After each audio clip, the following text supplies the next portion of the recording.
up to Fruitvale. There are 4 shopping centers that are planned. Some of them with substantial a grocery store like Albertsons or something like that, and CVS. There are about 1,200 new houses that are planned in that stretch. Those 1,200 houses are going to generate 12,000 daily trips. 10 trips per house is what they figure. And so we're on a path now to having substantially more development along Valley Center Road, substantially more traffic. And because of that, the county has said, well, you're going to have these shopping centers and houses and developments. And in order to control the traffic, you're going to have 6 new traffic lights between Fruitvale and Woods Valley Road. And there's a copy of this at the back if you want it. This shows you where the traffic signals will go. This is Woods Valley, and just north of Woods Valley there are 2 signals very close together. And then we have 2 probable signals, one at Sunday Drive and the other Old Road. This is Lilac. And then in the North Village, we have 3 planned. And attention please, we have our talks about life. Today, our last class in our seminar room. Today's topic is family finance. So please join us for a fun presentation about talks about life. Atención, por favor. Hoy tenemos nuestro programa de pláticas de vida, de nuestro programa de las bibliotecas. Vamos a discutir finanzas de familiares. Si puedes. Thank you, Dan. You're going to lose half your audience, John. Yeah. Anyway, in the North Village there are 3 traffic lights. This is at Miller, and these are 2 in between Miller and Colgrave, and then one north of that intersection. So if you go from Fruitvale to Woods Valley, there would be 13 traffic lights in that 3-mile stretch. Now, personally, I don't like any traffic lights, but we've learned to live with 5. And then we have 6 more that are not just thought about, but are actually planned and on the books and going to be required, and 2 more probable. So we've got a situation with lots of traffic lights, lots of stop-and-go traffic. And so we are looking to see if there are any alternatives to all those traffic lights. And the reason we're here today is to hear Dan Burden, who's from Washington. And Dan is one of the best-known authorities on creating workable, livable communities and managing traffic on roads. And in addition to that, he's an avid bicyclist. He's participated in bicycling all over the world, and one major trip from Alaska to South America, 18,000 miles. So when he gets started with something, he finishes it. He's been very involved in California in developing roundabouts. This is, you may have seen this is a local situation in La Jolla, where they had a road very similar to Valley Center Road, 5 lanes, stoplights, stop-and-go traffic, and Dan redesigned it and built a series of 5 roundabouts. So now traffic moves much slower, the businesses are much more successful, there are fewer accidents, and the environment is much quieter. So it has a lot of benefits to it. And whether or not this will work in Valley Center, we don't know. And so the purpose of this meeting is to hear about roundabouts, how they might work in situations that are similar to Valley Center, and to ask questions and to let us know what you think about roundabouts on a survey that we'll pass out later. So Dan, I want to hand it over to you and make your own introduction, if you will. Thanks, John. Thank you.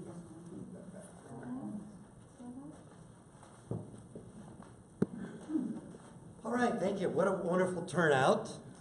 We had a good number this morning as well, and we still have one more group joining us later this evening. So I want to thank you.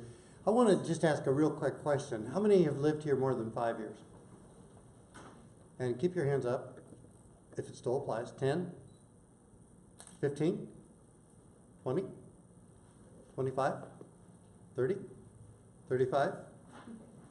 40? 45? 50? Going once, going twice? Okay. You folks are the experts. You live here. It's your community. I am a specialist. I have been very helpful to communities to help make them more walkable, more livable, healthier, and so on. That's my trade. When I first wanted to get more people walking and biking, I went back to college, got my master's training in what's called interpersonal communication. What I had found is that people are highly conflicted. They may value certain things, but then when they go to set budgets or make decisions, they end up doing just the opposite. So what I'm always wanting to do is to help build what we call informed consent. You make the decisions, but you do it with good information and that you gather, some tonight, some from other sources and so on. But I think the point is that this is your community and huge change is going to come. If it's well planned and well thought through, it's going to be good.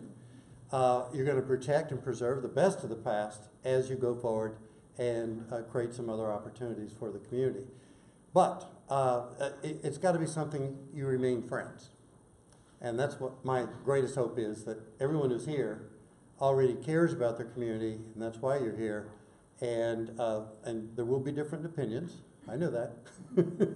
But I want to give you some language to work from so that when you describe something that is a question, it should be working or not, that you're at least well grounded in how things are, right? So can we get the lights a little bit, tune them down?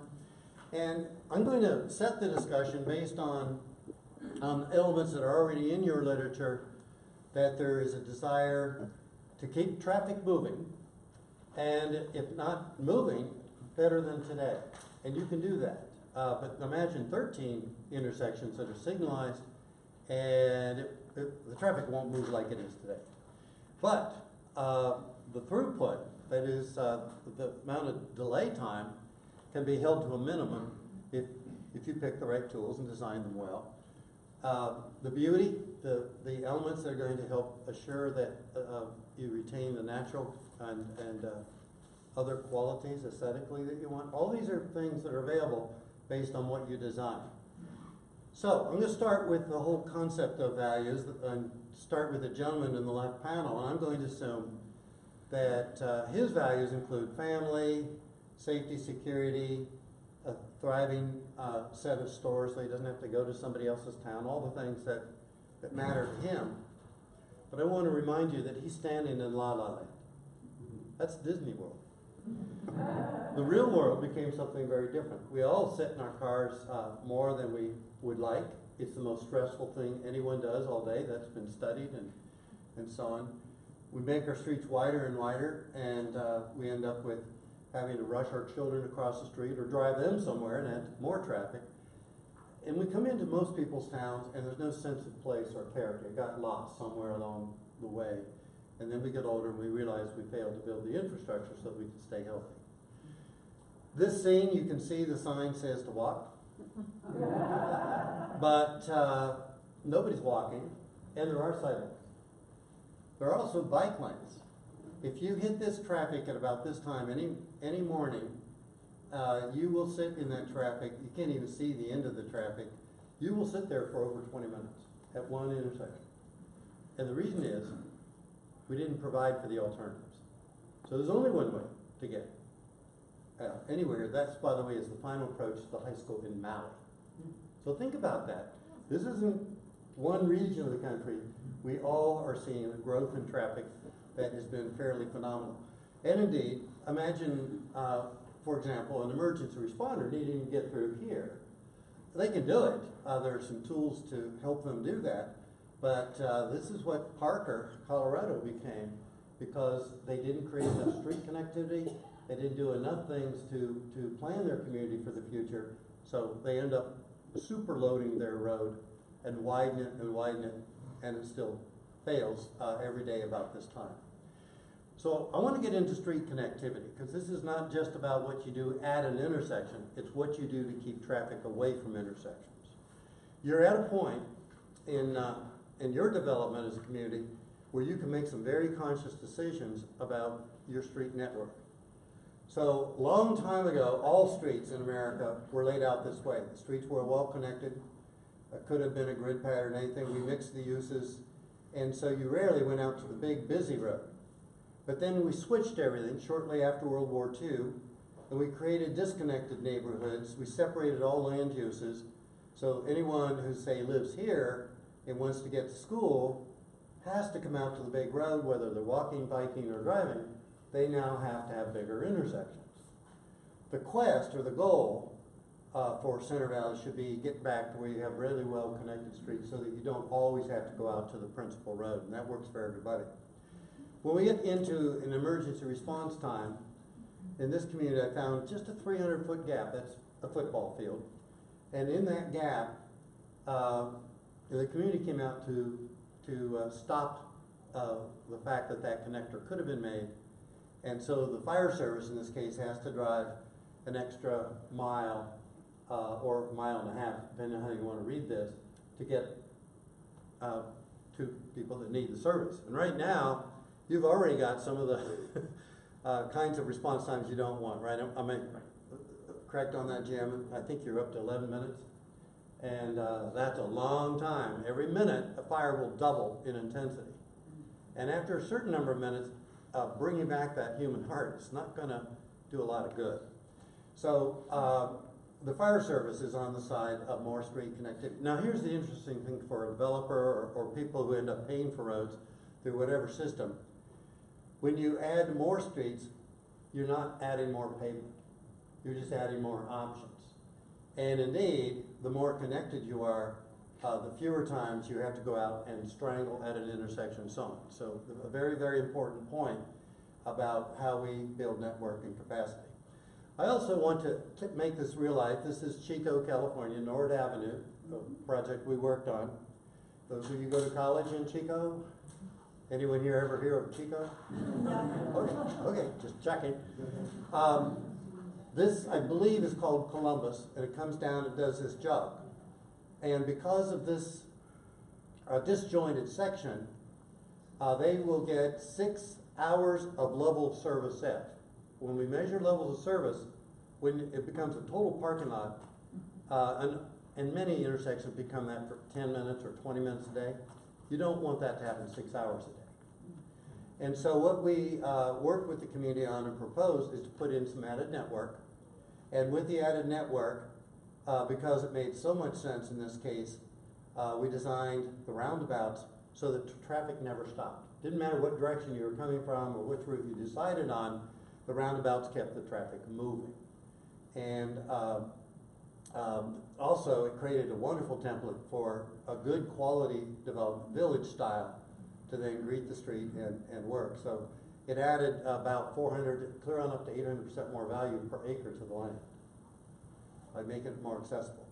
So there are many reasons that people like to think through, this doesn't mean you're going to get them, like to think through roundabouts for parks, schools, town centers, main streets, sometimes to make roads more efficient, or certainly to reduce crashes and traffic harm. So I want to make up a quick story here. You're going camping, you've got your toothbrush, you pull off in Brattleboro. You get your toothbrush at Walgreens. What's the chances are that you're going to go on into town, or are you going to get back on the freeway? Back on the freeway, but what if it looked more like this?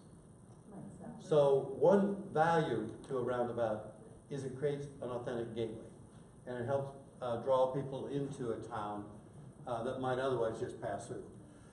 We need to talk about capacity because a single lane roundabout has a certain threshold above which it just doesn't work as well. Under certain loading conditions, you can go clear up to 30,000, but 25,000 seems to be a good cutoff. So when you design a 2-lane road and you reach that threshold, you've got to have the left turn lane, you have to have the right turn lane. So you've got a very wide intersection, but you're already up to 4 lanes, plus a left turn lane in most cases, sometimes a right turn lane, right? And so here's the interesting thing about a roundabout. Again, we're first talking about single lane, so we can get the principles out. A roundabout with only one lane in each direction, can handle clear up to the same number, 25,000. And again, in rare cases, we can load even more than that, but that's a good cutoff threshold. After that, you have to go to 2 lanes. I want to talk a little bit about the speed that you'd like traffic to be 5 or 10 or 20 years from now. Right now, the traffic on Center Valley is typically what speed? Okay, and as you, and if you're happy with that, great. You don't need to do anything. But if you would like some other considerations, then you might do what they did. This road here in Lancaster, California, became this road. And everything took off like a rocket. Great new retail, over $600 million in new investing and so on. But I think the point is, you can design a road and induce certain speeds, and if you don't like those speeds, you can design a different way and the speeds will be less. How fast would you say people are traveling on this road? Just take a look at it. Fast, right? What if you did this? What if you did that? What if you added vertical height, a green? Now I'm going to introduce a big one. What if you terminate the vista? People 1,000 feet out are going to be driving slower because they know they don't have to beat the light. They just have to get there and get through. And then once you do all these things, that makes it more inviting to come up with authentic buildings. Now these may not be the buildings you want or anything, but the point is if you want a village feel, what I like to call more of a rural feel, then you don't want your buildings pushed back suburban style, which we're going to look at for a second. One of the communities I went to, Gulfport, Alabama. This particular road's called Canal. And because of emergency evacuation for the hurricanes, they had to widen this road.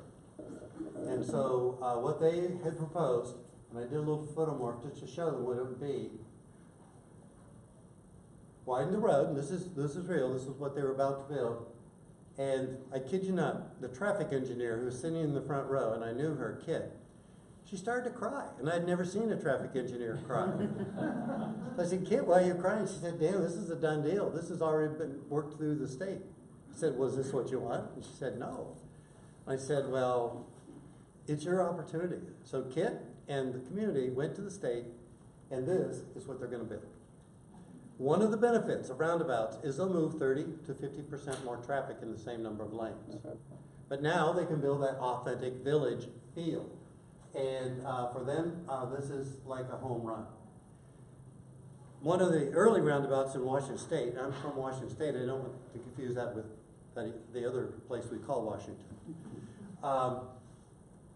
This road, because it had a high school, a middle school, and an elementary, so at parent or drop-off time, or no, pickup time mostly, you'd see a traffic queue about a mile long on 3 of those 4 legs.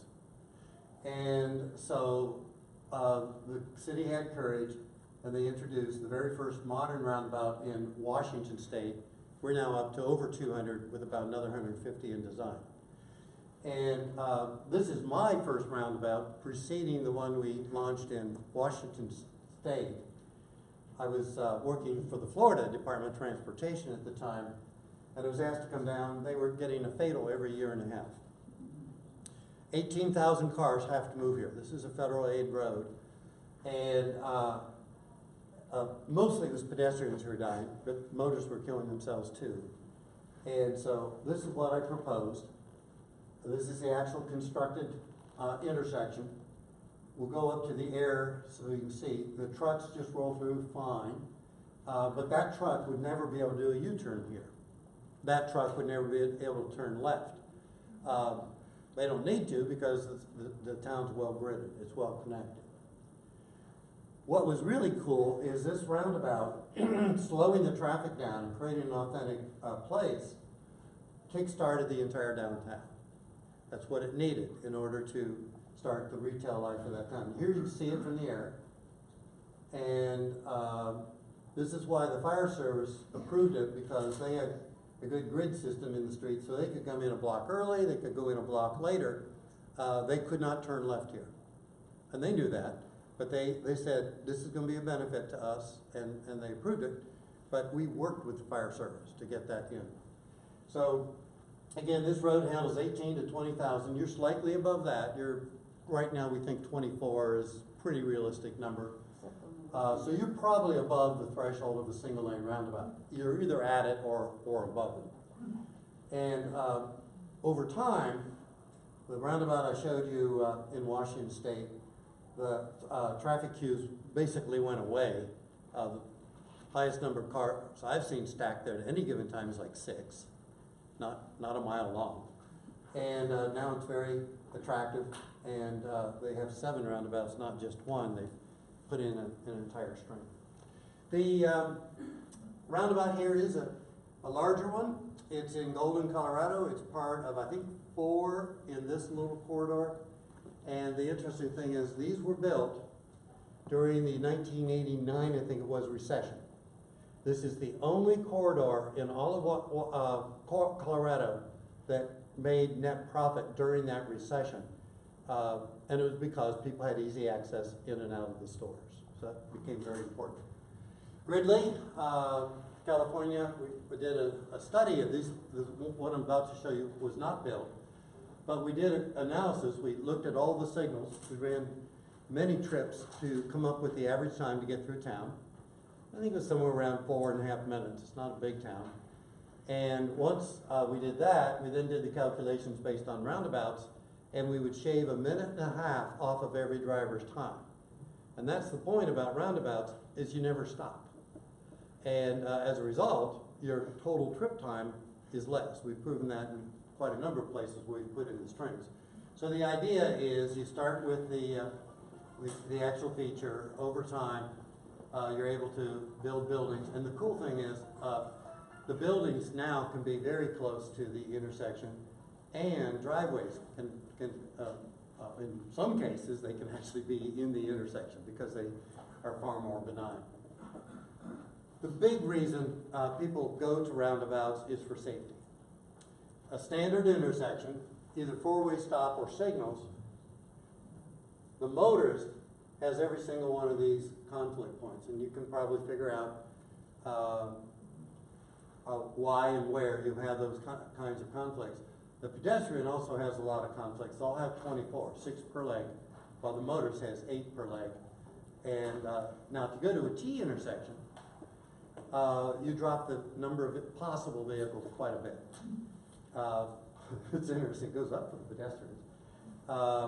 But with a modern roundabout, you end up with only one conflict that could occur at a time.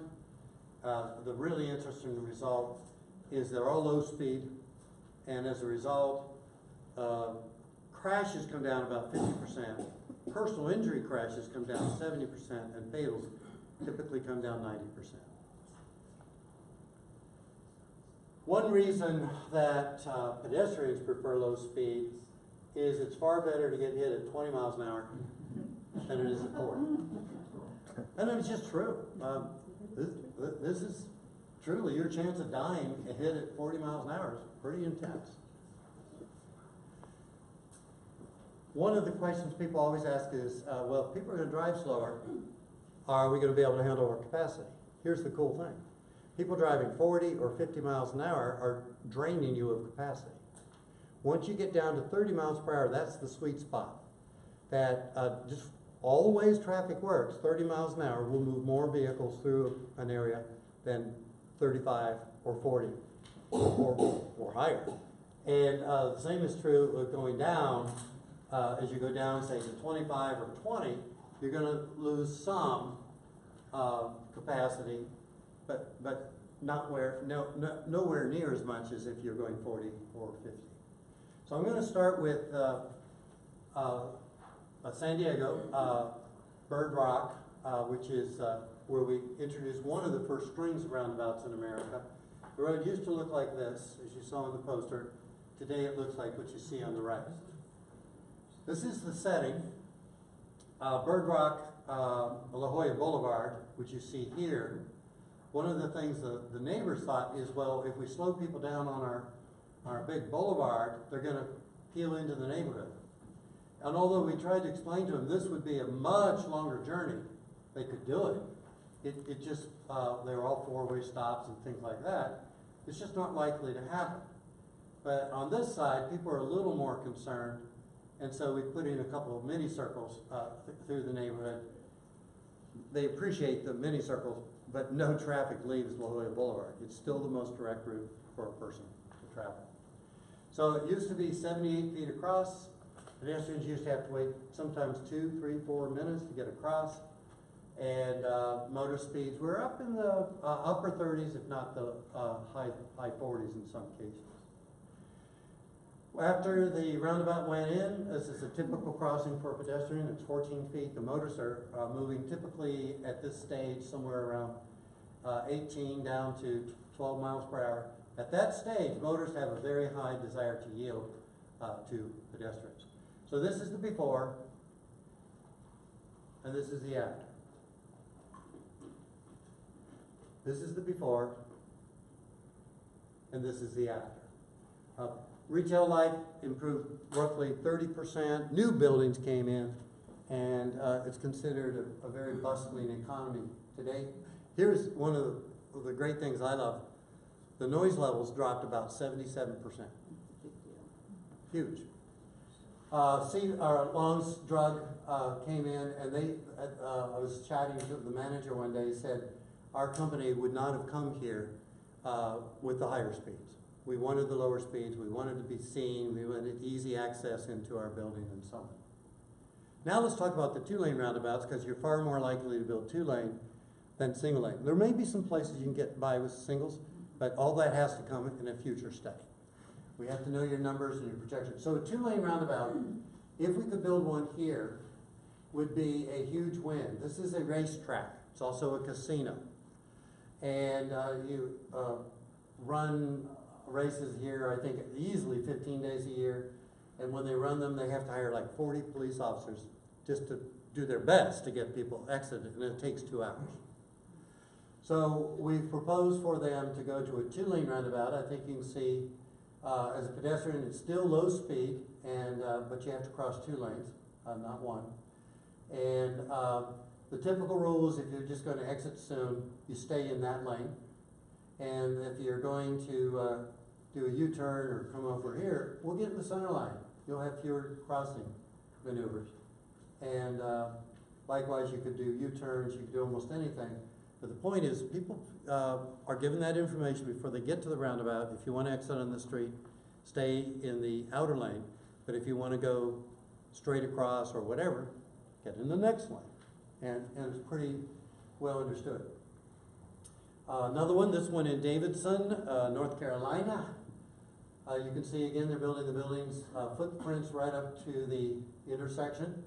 This is 2-lane on the major road, but on the entry side streets, it's actually just a single lane, so it's a very easy maneuver for pedestrians on the side streets. Most of your intersections could have just the single lane in and out on the side streets, because you just don't have enough volume to warrant more than that. But Center Valley would need to have 2 lanes, again, once you get to a certain threshold. Do they work for big trucks? Yeah, they do. Davidson also is a big lumbering town, and most of the truck drivers, knowing they're going through, will stay out of the near lane. This one, by the way, is actually a 2-lane roundabout, but it's got a 3rd lane for right turners. Probably overbuilt, probably didn't need that added lane, but engineers are very cautious. They don't want to make a mistake. As a result, sometimes they make a mistake the other way, right? Now I'm going to take you to the granddaddy of them all. This is the before, and this is the after. It is Clearwater Beach. They used to have a public event building here. They bulldozed that. It was in the way. And I think you can see they've got 1, 2, 3, 4, 5 legs on this roundabout. So it's very large, very complex. And before the roundabout was built, they couldn't move more than 40,000 with all those signals. And after the roundabout was built, they can handle on a very peak day 52,000 cars. And what was really interesting is that's still not enough capacity to fill the beach. People still want to come in greater numbers. It used to be the traffic queue went back over the entire causeway, through entire downtown Clearwater, and out another 2 miles. That was the traffic queue. With the roundabout opening, the queue goes out to the causeway, but it's moving at 20 miles an hour. So now the problem is they don't have enough parking on the beach. So trade one problem for another problem. But it's a very interesting one. Here you can see it again from the air. 1, 2, 3, 4. Oh, 1, 2, 3, 4, 5 legs. This one is 2 lanes. This one's a single. This one's single. This one's also 2. And in a minute, you're going to see something very interesting. It happens back about here. And again, you can see how they constructed the intersection. They put a fountain in the middle. Now, that turned out to be a big mistake. One, it takes a lot of water. 2, on a windy day, people would get a free car wash. But this is what I wanted to point out. It's not in the palm tree. It's actually a stand here. They put in signals on one leg and only one leg. And when the capacity gets so high, they will activate the signals just to create the gaps in the queues. For a whole year, they have to activate the signals a total of 43 minutes. For the whole year. So this one does handle clear up to the 50,000 and 10,000 pedestrians. So this is the granddaddy of them all. Again, this is a fairly simple crossing. One of the problems we had was the motors were being too courteous to the pedestrians. And I never thought we'd ever have that problem. But they would yield way back here. And so we had to make a few adaptations in order to bring the yield behavior down to where it should be. And another 2-lane roundabout in Modesto. Modesto now has, I think, close to 20 roundabouts. And 4 or 5 of them are 2-lane roundabouts. This one out of high school. And this is the ultimate behavior. You have high school students driving, and then high school students typically on their phones.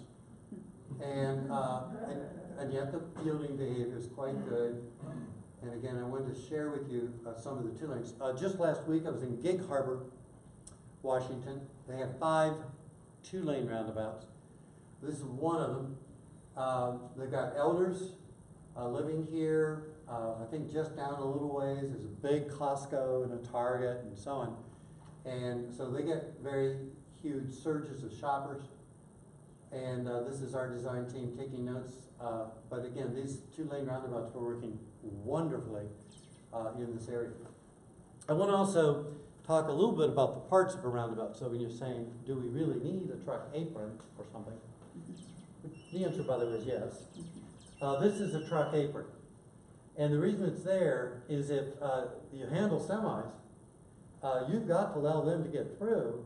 But if you make the roundabout too large, that's interesting.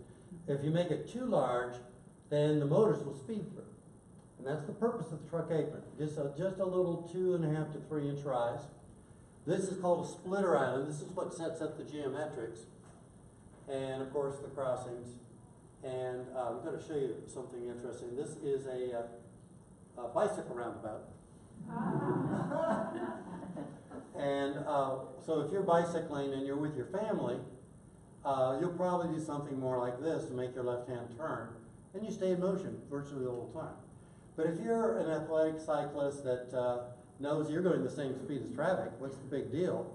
Then you would ride through the roundabout just as you would if it were any other intersection, but now you control the speed of traffic because that's the desire of traffic. I love this scene. This is in Colorado, and this traffic queue, I believe, went back 2 miles, and all of this traffic wants to be here. This is the opening day of the Target, and so what I found interesting is the intersection created a 2-mile delay. And once they got clear of the intersection, the roundabouts just ate up and spewed out the traffic as fast as you could ever dream of. One of the big reasons traffic does slow down is because we're terminating that vista. And so this is part of Grandview Drive, which you saw earlier. We can do roundabouts other ways, and sometimes we need to. This intersection is too tight, too small to get in a full-size raised median. And so we built it as a special island. It's also a wonderful little brand for the community. Semis,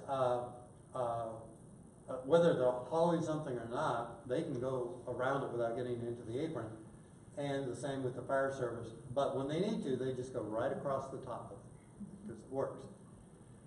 So I want to talk a little more about your two choices.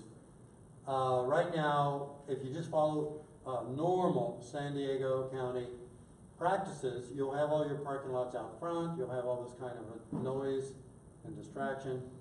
But if you chose to go more toward a village style, and I consider this personally more rural in character than suburban style, then that's a choice. And as a community, you can and you should be in charge of your own destiny. And if it doesn't make all the sense from there, then get down to grade and realize what the differences are. Suburban as a model or a village style. I believe this is Healdsburg. Now, I want to talk about money. In order to service a house, you need a fire station and apparatus. And if you've got a well-connected street system, as opposed to a disconnected street system, your costs for connected are $159 a year per household versus $740.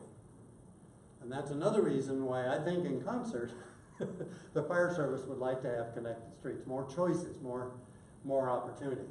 But could you, in some future development, where this is real, this is not hypothetical, this actually was built. Notice what we did. If we didn't have that development, then you have to go this way to go up this road. And sitting at this intersection, and this intersection, only 3, not 11 or 13, takes over 20 minutes. But if the developer comes in and gives additional connectivity, then that takes as much as 25% of the traffic away from your intersections. And so by working with developers to make sure they provide some level of connectivity, you end up with all your intersections would work better.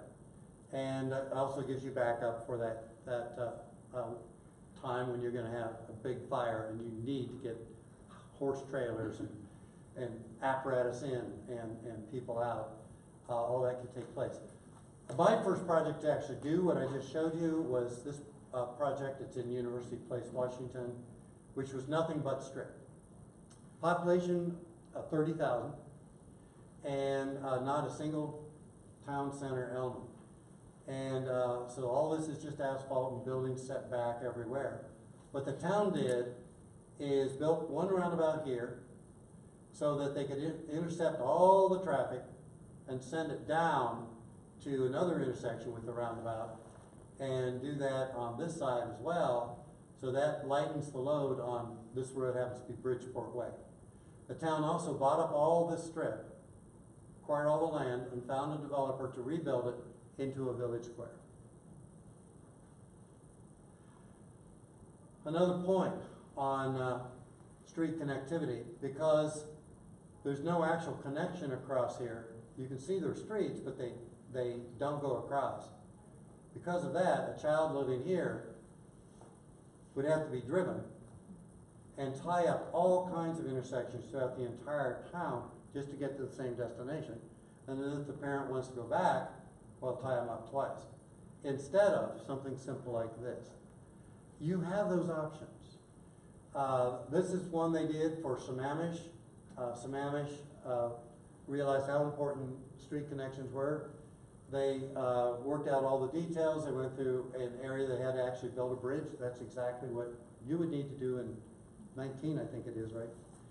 And but they did it, and they turned out with a marvelous lightening of the amount of traffic that kicks through the neighborhood. I want to talk about some myths that are very common with roundabouts. One is the trains can't go through them. Yes, they can. Trains can go anywhere they darn well please. And you can use crossing arms and gates just like you would. Bicyclists can't go through them. It's actually a boon for bicycling because you're bringing the speed down. Pedestrians can't, yes they can, and semis.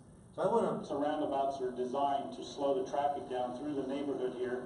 And yes, it does slow us down a little bit, but we can get through these types of roundabouts and get to our emergency. Our ladder trucks, the roundabout is adequate enough for our ladder trucks to get through. Our engines and rescues have no problem whatsoever. now this is a pretty long rig, and notice it didn't need to use the truck apron, and they were able to hold pretty good speed.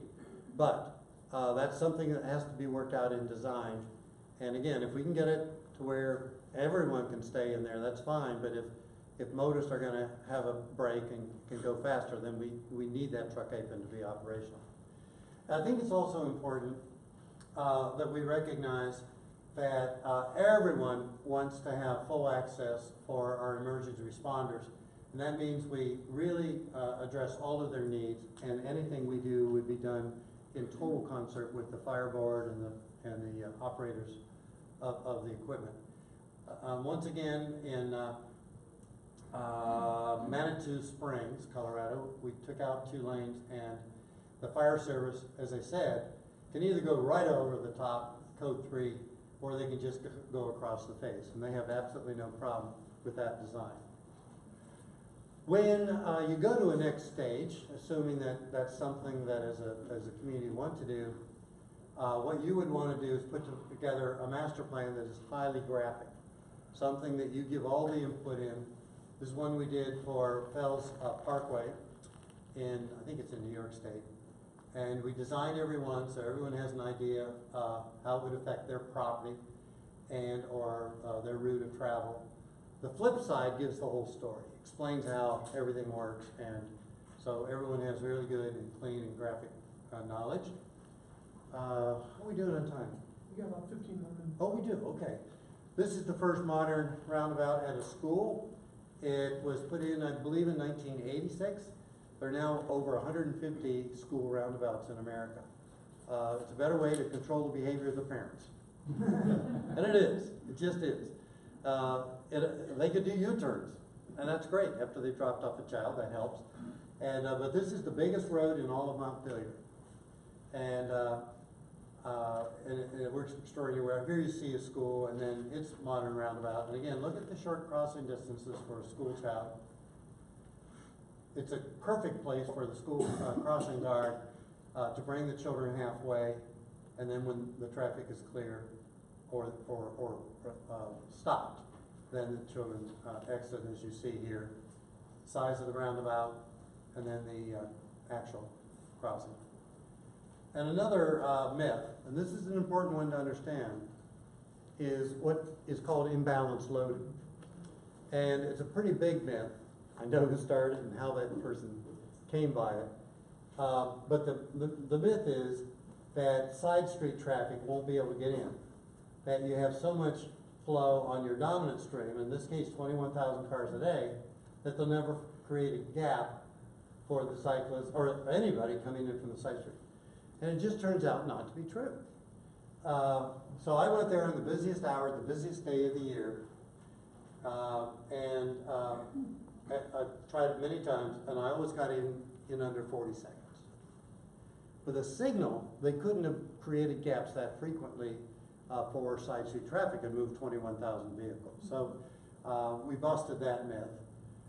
It turns out to be a beautiful treatment, and it honored the historic character of the neighborhood.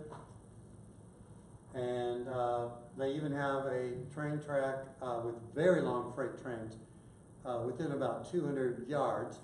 And so all that traffic has been storing, all comes through at the same time. And again, it continues to work.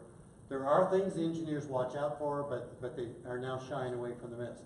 One of the reasons it works so well for pedestrians, if the motorist doesn't see or for whatever reason didn't yield to the pedestrian, now while they're waiting to get in, they're forcing the gap for the next motorist to yield to the pedestrian.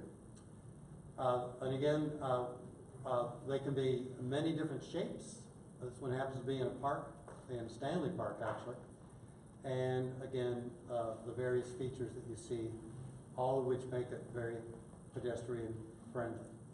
Speed reduction is very important. And with that, another value or benefit to that, this city does it very well. Every season, whether it's Easter or Christmas or 4th of July or whatever, they put a totally different display in there. They only have one roundabout downtown. They have 3 or 4 others in the community. Or you can be authentic and, you know, local artists. You have many great local artists here. And just different things can be done with landscaping. And again, I want to make sure we cover the large vehicles. They will use the truck apron if they need, but many can get around without doing anything other than bringing their tandem wheel up over the roundabout. Typically we like a 2.5 to 3 inch rise.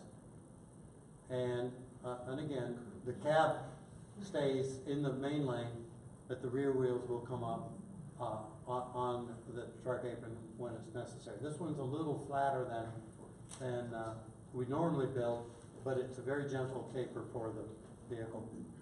And again, wanted to make sure we did cover the big trucks, buses, and other apparatus. Another trick we learned, what controls the speed through a roundabout is what we call the deflection path. So here it is. That sets the speed. But in this case, the right turn was just too difficult for the engineers to get in and not have that touch point. That touch point becomes important for controlling the speed. So what they did is they put in a soft apron.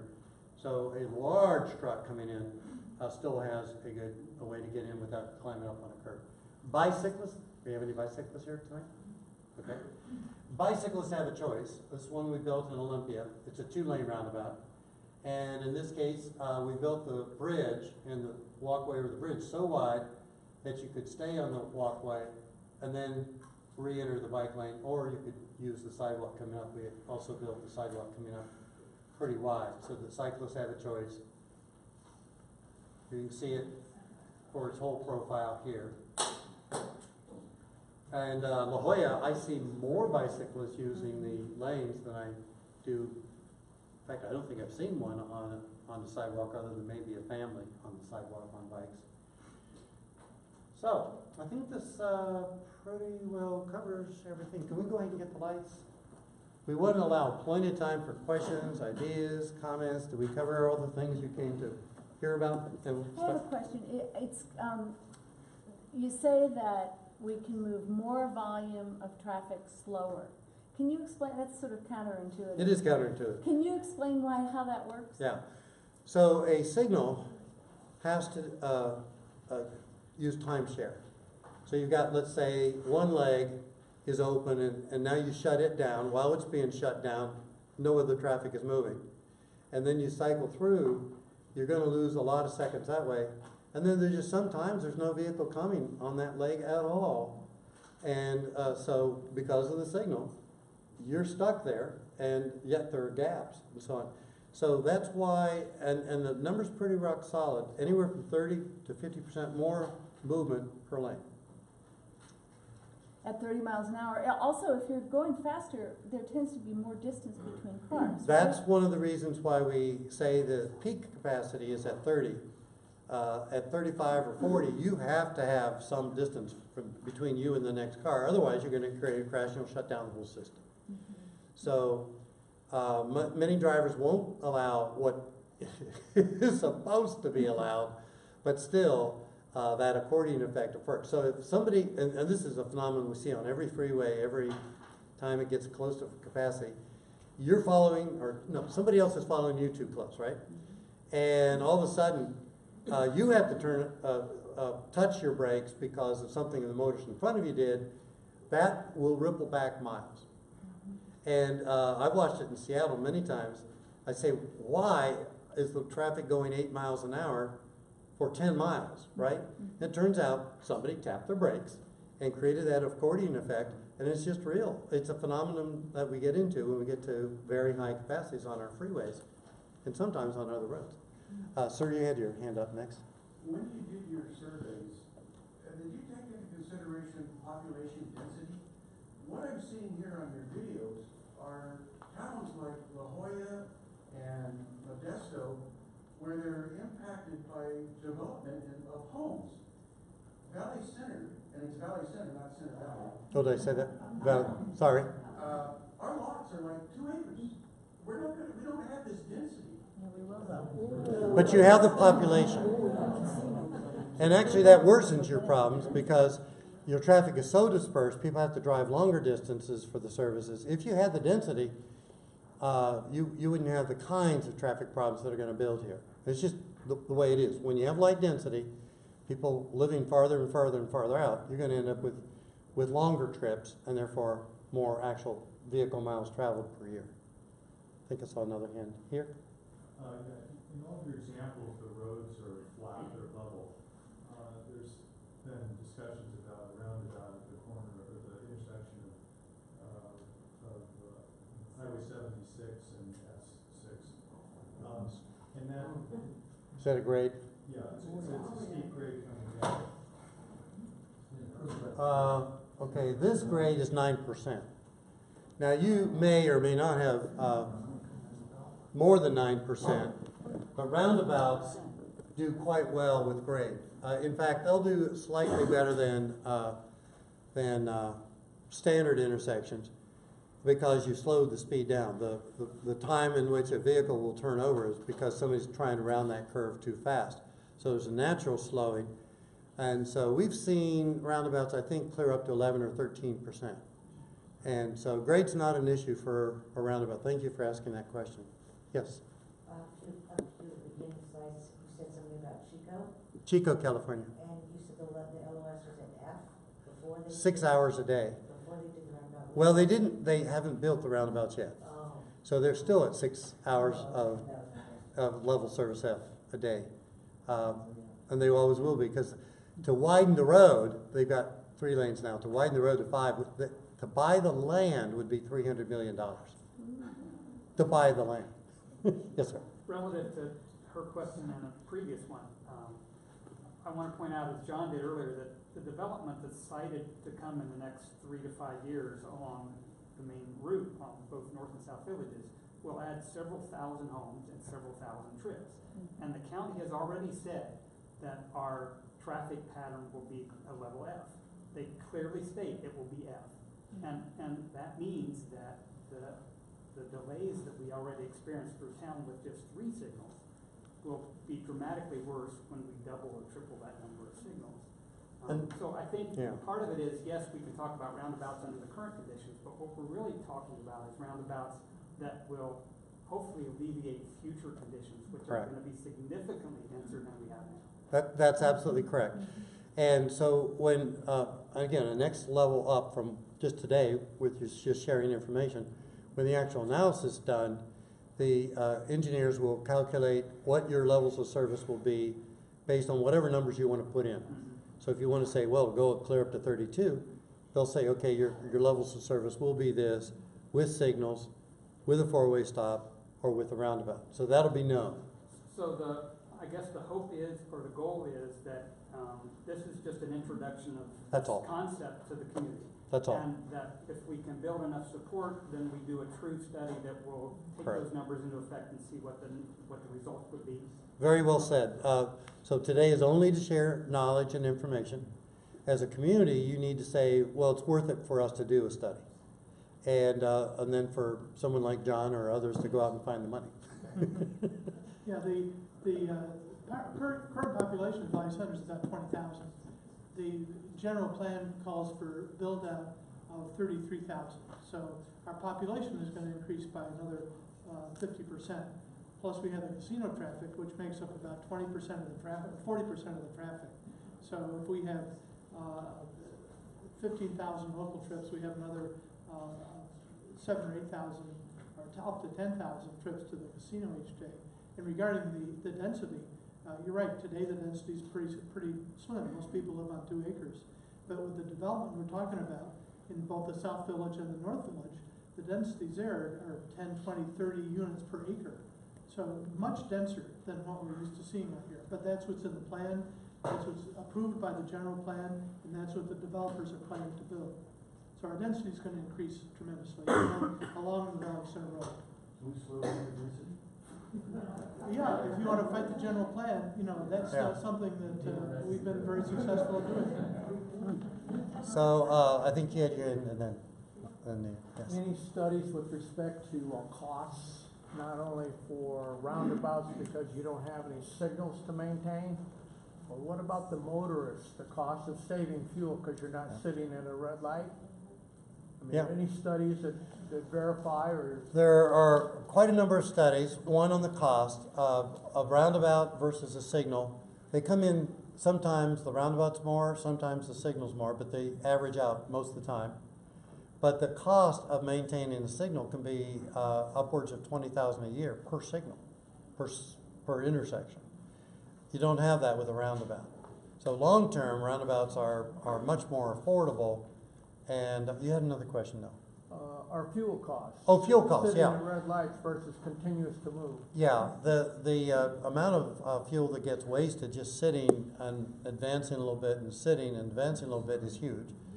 The advantage of coming to any intersection, just being able to roll through it, that's a calculable amount, but it's a fairly significant amount. And so it's a savings to the individual, but it's also a savings to the cost of maintaining the intersection. Yeah, thank you. Okay, so it's very interesting, and I'm hopeful, but I am a little bit skeptical because I grew up on the East Coast, and in New Jersey they Rotaries. They call them circles. Yeah, And rotaries they and were the circles. scariest things on the planet, They trying are. to drive around them, and people cutting in front of other people, and Yeah. in New Jersey eventually got rid of them all because of all the accidents. Yeah. And my concern is, I think, especially because of the drunk drivers coming from the casinos. Sure. Okay, 2 points. They are taking out the rotaries and the big super circles. Some are staying. DuPont Circle will always be there. It's historic and it's important. But they are replacing with roundabouts. So the circles or the rotaries were not necessarily a good idea. And they did create a lot of crashes. And it was awkward or confusing. Who has the right of way? Sometimes the main line had the right of way. Sometimes everyone could. It was a free-for-all. It was a free-for-all. So what's the difference between? Okay, the way I like to describe it is a rotary or circle would be the entire baseball stadium, everything. A roundabout fits inside the infield size. Yield always on entry in a roundabout where it's just totally confusing with a rotary or a circle. And speed. Rotaries and circles induced a lot of speed, and that created some horrific crashes. So you don't want circles. You don't want rotaries. They're the same thing. Roundabouts are totally a new tool that were first introduced to our country around 1985. We invented them, by the way, but we sent them off to Europe to grow up.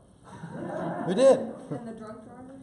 Okay, the drunk drivers, some police share with me, we've been trying to catch that guy for a long time. And I'm serious, you know, it sounds terrible, but drunk drivers find many ways to take out their life, but it's a lot better than them taking out someone else's life. I think that drunk driver was in your recent incident, wasn't it, or not? Okay, so you don't know. Yesterday. It was yesterday. And let's go this side. Yes. I'm sitting at a restaurant in Vista with a new roundabout. Okay. And I watched 3 accidents almost occur with people trying to get into it. Is it brand new? Yes. What I can say, and this is pretty And then we're definitive. having the same issue with the truck. Yes, they had the truck skirt, but he barely missed the center Yeah. and the little planter on the other side, Okay. trying to get through this thing. Okay. Not having seen the one in Vista, but let me say something about crashes when they occur.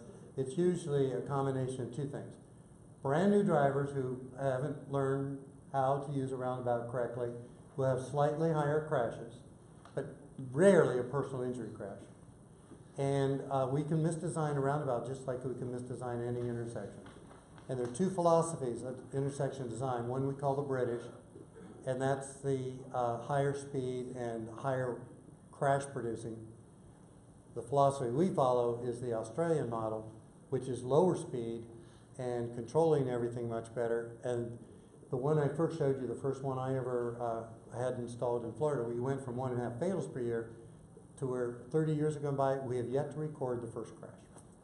So you can, again, misdesign anything, but you can also design anything correctly. And So what you're saying is that the success or failure of the roundabout has a lot to do with how you design the Absolutely. entries and how you control Yep. traffic, and that's the Yeah. physical. that's the big criteria. This gentleman, then this gentleman. The gentleman in the darker shirt first. Oh, thank you.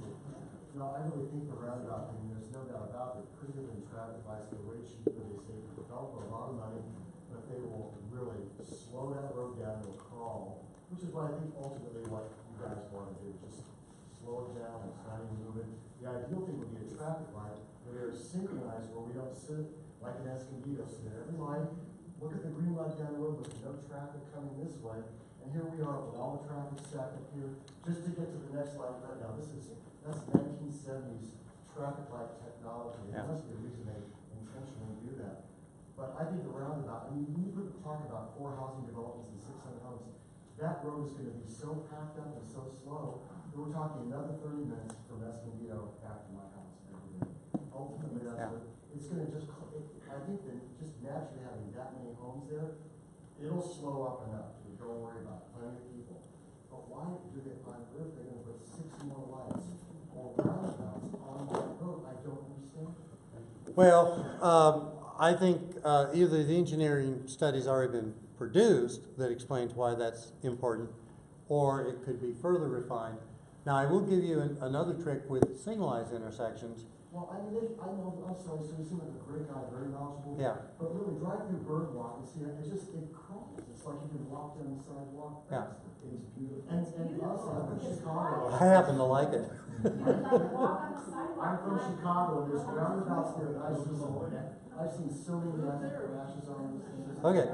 And again, I'm not trying to create controversy, but I want you to know that any change, whether you get 6 more traffic signals or roundabouts, it's a change. Yeah, sir? I was going to say, in terms of cost effectiveness and practicality, has it been considered maybe we could get stop signs? Like, third options, like that would be even more cheaper than just roundabouts. I'm thinking just, well, it's in the road, have a, stop sign for stop sign. That would be way cheaper. Well, if you're looking for cheaper, I have to agree. Posted stop signs. It's not an option that we But it's not an option. offered, it's right now it's traffic lights. That's what we're gonna get if we don't do anything. Yes, ma'am. Because of all the cross traffic. Okay. You talk about the alternate route, so the emergency vehicles can get through, or us people can get through. But I'm not understanding, okay, I know that they're gonna be developing homes over here and over there. But what about the rest of the area? How are we going to get the emergency vehicles from point A to point B when most of us are, say, down a road and there's only like one way in? Yeah, they can blaze through a light. They set the light, but roundabout, no, we're sitting there. And again, what I'm saying is that you need those connections. And that should be part of your thinking and options, is you just have nowhere near enough off-system street connectivity. Right. And that should be your first option. And that would allow reasonable traffic growth where you're not gonna reach level service F as quickly. But you really are missing the boat if you don't look at internal street connectivity. Okay, so You we're need it for not a at reason. that point anywhere at this point. You really need it. Yes, sir. Well, what most people in the room don't seem to know is that when we did the general plan for the high center, we put in those optional roads, and they're on the map. It's just that they have to be built. They have to be built. But at least they're on the map. If you don't have the line on the map in the first place, the road's never gonna come. But if the line is on the map, which it is, Road 14 and Road 19, which the county continues to ignore their existence, even though they approved it in the general plan. If those roads are built, they will provide that connectivity. They'll take that load off of Valley Center Road. But the county has to follow the general plan. Yeah. And again, when you go to the next higher level where the very serious engineering and math gets applied, you may find you don't have to go to 2-lane roundabouts. I'm not gonna make a prediction because I don't know what your off-system connectivity will allow. And I think you're saying that 40% of the traffic is regional going to the casino? That's my understanding. Okay. Okay, so that traffic's gonna be there no matter what. They aren't gonna go off system to get to the casino. But, 40%, or the other 60%, that's your choice as a community, that you have enough internal street connectivity, that you might lighten that 60% down to 40% or 30%. That's where you're gonna get a huge savings. Yeah, and, ma'am? In a roundabout, is there more lighting? I mean, at night, there's no lighting down Look, there. every intersection should be well lit, so Okay, yes, Which is. every intersection, We don't have lights yes. here. Our family, we move mobile homes down Valley Center Road all the time. If you put in a roundabout, we're moving houses that are 16 feet wide or more by 70 feet long. So with the house and the actual semi, it's taking up 100 feet, and there was no way that it would be able to go through a roundabout without obstructing all traffic. Because sometimes we even take up the entire street right now coming down Valley Center Road. And sometimes we need CHPs to like escort us down the street because of our size. And a roundabout would just not work for the business or for moving any houses for any, or anything that large. So anytime an engineer goes to work on a project, they want to make sure they understand every possibility that they're going to have to accommodate. And I'm from Florida. Florida probably has more mobile homes than any other state. It's just true. And they're constantly moving them, but every roundabout's designed so you could get any size vehicle through that would be manufactured and be permitted to be traveled on. But then like in Encinitas, there's an entire street, it's like roundabout, stop sign, roundabout, stop sign.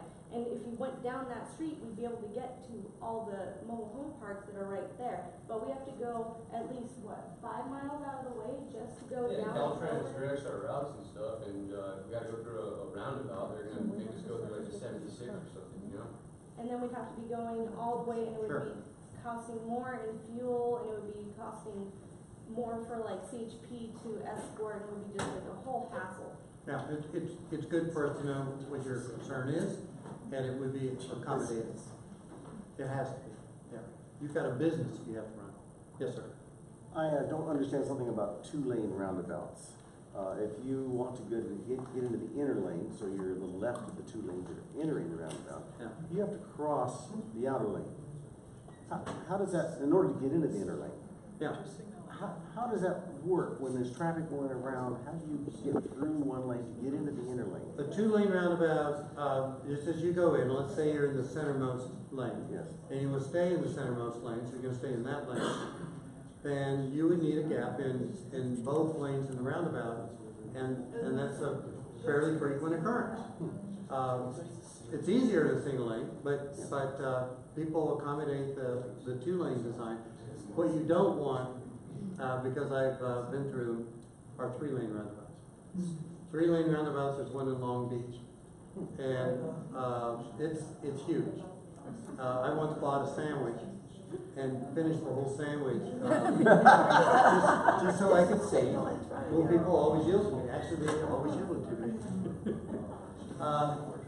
Do you want to take like a 3-minute break, and then we'll be here available to answer more questions? I just want to honor those who would like to get on with the evening. This lady here's had her hand up. Oh, let's do that right now. Okay, my daughter's a bus driver for the school district. There are a lot of buses in Valley Center. And to accommodate the amount of buses that we have to go all over many times during the day. Plus, the fire department, when they have to get out, it has to be quick. Because of the huge distance from one end of Valley Center to another, they could never get there in time. And then in time to see or stop the fire and close it down. And just, the whole thing bothers me. The signals bother me, the roundabouts bother me, because we don't have the access. And like I say, in the buses, I know you said they accommodate buses, but you've got traffic going as well as the buses. And they've got a time constraint. And I just don't see how it's going to be. Okay. And let us, help you every way we can and prove to you.